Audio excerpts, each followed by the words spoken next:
So let's welcome Mr. Gowd, the MD and CEO of LIC Housing Finance. Good morning, sir. Thank you so much for joining us. NIMs for the full financial year that has gone by have come in lower year on year. What is this because of? Is it because of heightened competition?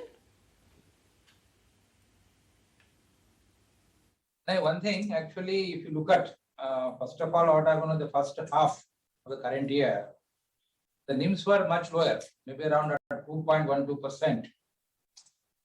Then thereafter, what happened? No, there has been some sort of what we call strong recovery took place. So now that's why now at the present level, we are able to show around 2.65 for the quarter. Going ahead also more or less even we will be almost maintaining the same in the sense 2.4 that range. That's what we are looking at. I think, the consensus is that come June, we will see another rate hike by the RBI Monetary Policy Committee. If not June, maybe thereafter. Can you talk to your shareholders, our viewers, the analyst community on the breakup of your assets and liabilities when it comes to the fixed bucket and the floating bucket? We are given conservative estimate only, more or less. What happened going ahead, if you look at our borrowings are both fixed and even floating, and quite a good amount of it is in fixed rate. What happens that I always use a lot of cushion in our what we call maintaining these ratios. And NIMs also likely to stabilize and support maybe around 2.4%. Sure. Mr. Gowd, you mentioned that in the first half there were provisions which were upfronted. Are you expecting to see recoveries against these provisions made? No, actually last year only in few quarters what happened wherever the where the code is a little bit pronounced, maybe in what you call wave 2 or wave 3 like that. Barring that, actually the collection efficiency was excellent.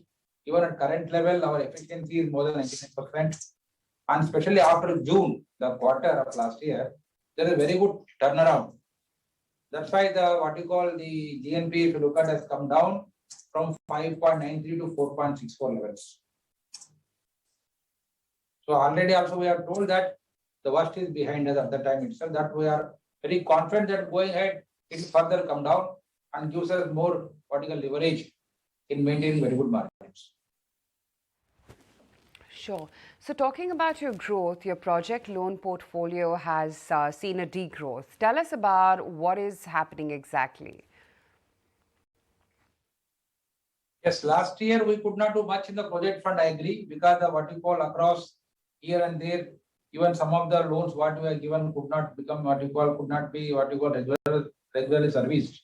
Number one. Number two, what happened, of course, some places, the effort, even the what you call the things also were not in place as far as the project loans were concerned. Now this year we are very sure that we are almost going to double our performance in project loans. And then we identified some segments and also what we call some cities. We have kept the system in place and our teams are there.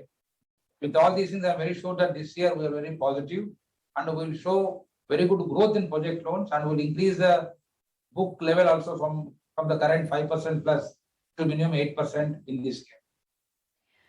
Right. So then 8% of the book will be project loans. How do you see the overall book growth and what kind of guidance are you slating out for FY23? Yeah, overall growth book, I think compared to last year, our individual, if you look at our portfolio also, last year disbursement was there to the 90% level only from the individual home loans. So I think with the adding of this project loans focus more current year, we are very confident that suddenly we will be aiming at, we will be actually registering a growth of 15% in the FY23. Now your disbursements for a Q4 FY22, they've gone down if we compare it on a year-on-year basis. What are the trends that you're seeing when it comes to disbursements?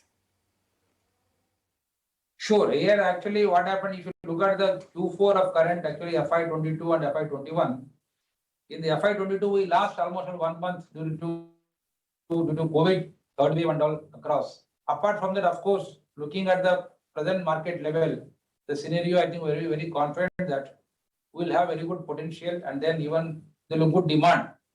Even for the present year also, even in this quarter, everywhere in future, we're very certain that the economy is reviving very fast and there is good potential around. With these things, we don't have any doubt that too our teams are very much confident, and then our channels are very strong and spread across all the geographical areas. And also with more focus on affordable housing, we are very sure that we will be registering minimum 15% growth in this year, FY23. Interest rates all set to rise. What is it going to mean demand as cost of funds go up and, against the entire context of inflation? Correct. Because what happened, no, even earlier years also we have seen these sort of scenarios in the past also. So what happened, few basis points increase in the interest rates may not actually dent the demand too much. More or less EMIs will not have much sort of impact, what I feel. Component of your book is, of course, component. What kind of demand trends are you seeing? Where geographies are you seeing less demand? We were just interviewing the SBI chairman. He was saying the most demand is actually coming from first-time home buyers. If you look at the geographies, of course, last year also we were having very good what you call penetration across through our teams and also our offices, our channels. With that, what happened that tier 2, tier 3 also saw a very good growth last year. I think we got more than 52% from tier 2, tier 3 only. And then tier 1 gave us almost close to 48%. If you look at the size, volumes, both number and amount. I think this year also we are more or less sure that we are also now what you call revamping here and there, our processing centers and all. With that, certainly there will be good growth in tier 2, tier 3. Then if you look at the segment wise, I think our salaried portfolio people, our borrowers, and more than 70% are under salaried class. Even so actually going ahead, probably even in the other sector also we'll be having more footprints. With that, what happened, the numbers will pick up very fast. Lastly, could you give our viewers some kind of guidance on where is it that you see your ECL for FY23? Sure. Actually, what happened already is very good systems in place and task force set up across, then good drive made by every one of our team members. I'm very sure that we would like to reach the pre-COVID levels at the earliest. So by the end of the FY23, I think more or less will be around 3% or less than 3% certain as far as the NPAs are concerned.